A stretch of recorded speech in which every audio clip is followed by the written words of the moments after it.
Monsieur Leslie Voltaire, président sortant du Conseil présidentiel de transition, chers amis, chers collègues du CPT, Monsieur le Premier ministre, Monsieur le Président de la Cour de cassation, Mesdames, Messieurs les membres du gouvernement, Mesdames, Messieurs les représentants des grands corps de l'État, Mesdames, Messieurs les membres du corps diplomatique, Monsieur le Directeur général de la Police nationale d'Haïti, Monsieur le commandant en chef des forces armées d'Haïti, Monsieur le général des forces multinationales, chers amis Otangué, Mesdames, Messieurs les représentants du secteur privé des affaires, Mesdames, Messieurs les représentants des organisations des sociétés civiles, Mesdames, Messieurs, en vos rangs, titres et qualités, sans oublier le représentant, l'ex-président de Burundi, représentant de l'OIF. Peuple haïtien, dans 10 départements et dans la diaspora, bonjour tout le monde. Aujourd'hui, le moment est venu pour moi de prendre le relais pour assurer la coordination du Conseil présidentiel de transition. Permettez-moi d'abord de reconnaître et de saluer les efforts de ceux qui m'ont précédé à ce poste. Cher ami Gadi, cher ami Leslie, merci. Je salue également les organisations signataires de l'accord de Montana qui ont placé leur confiance en moi pour les représenter en sein du Conseil présidentiel de transition. Le chemin est ardu et rempli d'embûches, mais nous nous attelons à la tâche.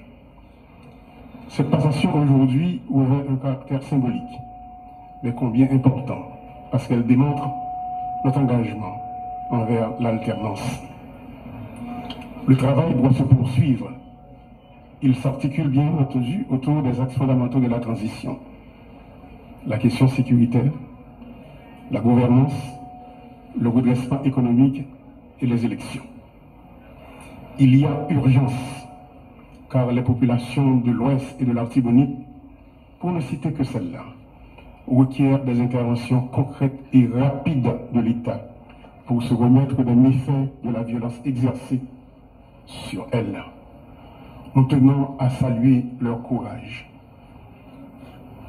La violence est instrumentée par des trafiquants de tout acabit, drogue, organes et personnes, armes et munitions, sans oublier les entrepreneurs politiques et certains éléments du secteur des affaires. L'insécurité a créé des besoins additionnels et exerce une pression sur les ressources déjà insuffisantes que l'État devrait canaliser, par exemple, vers la santé, l'éducation, l'épanouissement des jeunes. Peuple haïtien, ça fait plus passer 20 années depuis ma palais sous effondrement système économique qui arrivait créer tellement misère et inégalité sociale dans le pays pas loin. Et en 2016, les maps sortis dans le Parlement ont été annoncés combat sous gros défis, problèmes économiques et inégalité sociale. Nous avons sonné l'ambi pour ça pas arriver dans le chaos cannibale, ça n'a vivre jeudi. Côté, certains monde qui dans le secteur économique et politique, ils mettent des armes dans les jeunesse pays, puis au fait, ça ils connaissent, pour détruire la vie avec bien, pour faire action et traîner nous dans la honte ça que nous vivons jeudi. Jeudi, quand on met ça à arriver là, on kidnappé, femmes violées, en pile monde perdit la vie à bien, en pile monde courir quitter le pays, puis aller prendre refuge dans notre pays. Ces conséquences violentes.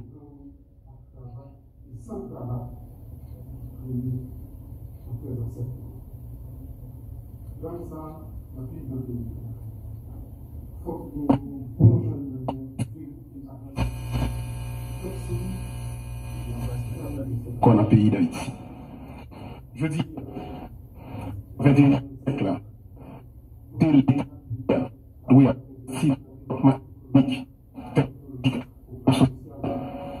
pour l'éducation, santé, logement, infrastructure, agriculture, nous obligés à dépenser un pile d'argent dans acheter balles à examen pour lutter contre gangs criminels toute qualité. On salue le courage de la population. Courage, policiers nous. Les populations qui a gourmet tout partout, même gens, qu'on les Voltaire se dit là. Moun dans l'ouest, moun dans la Tibonite, captain de nous saluons courageux. Les amis qui viennent mettre main dans la bataille que nous avons menée pour nous croiser en sécurité. Nous ne pas oublier notre amis nous. El Salvador, Jamaïque, le Bahamas. Nous profitons de une minute de silence pour tous les policiers et soldats et policiers kenyans qui tombent dans la Tibonite. Une minute de silence, s'il vous plaît.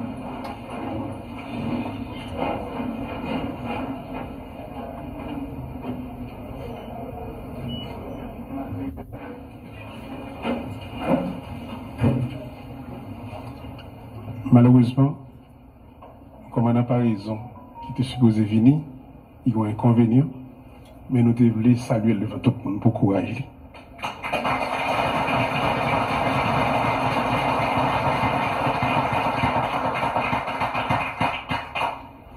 Notre pays est en guerre aujourd'hui et nous devons impérativement nous unir pour gagner cette bataille.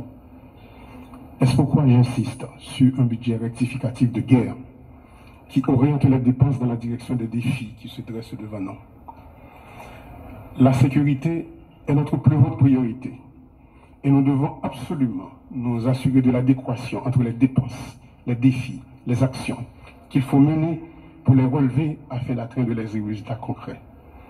Le Conseil présidentiel de transition et le gouvernement doivent garantir que les projets des ministères s'inscrivent dans cette démarche et concourent à la tête de ces objectifs. Dans le cadre de ce budget rectificatif, il faudra mobiliser les moyens qui permettront à l'État de satisfaire aux besoins de relèvement engendrés par les dégâts causés par l'insécurité sur les plans économiques et sociaux. Le Comité national de sécurité mis en place devra guider et orienter les forces de l'ordre et aura la charge de s'assurer avec elles de la pertinence du plan stratégique de sécurité. Parallèlement, il y a lieu de veiller à l'opérationnalisation, au renforcement et à l'harmonisation des services de renseignement à travers l'activation du décret portant création de l'Agence nationale d'intelligence.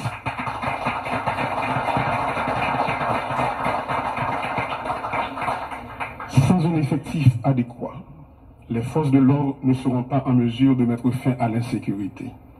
Fort de ce constat, cette année même, plus de 3000 recrues seront formés pour combler le déficit en nombre de troupes sur le terrain, au niveau de la police et au niveau des forces armées d'Haïti.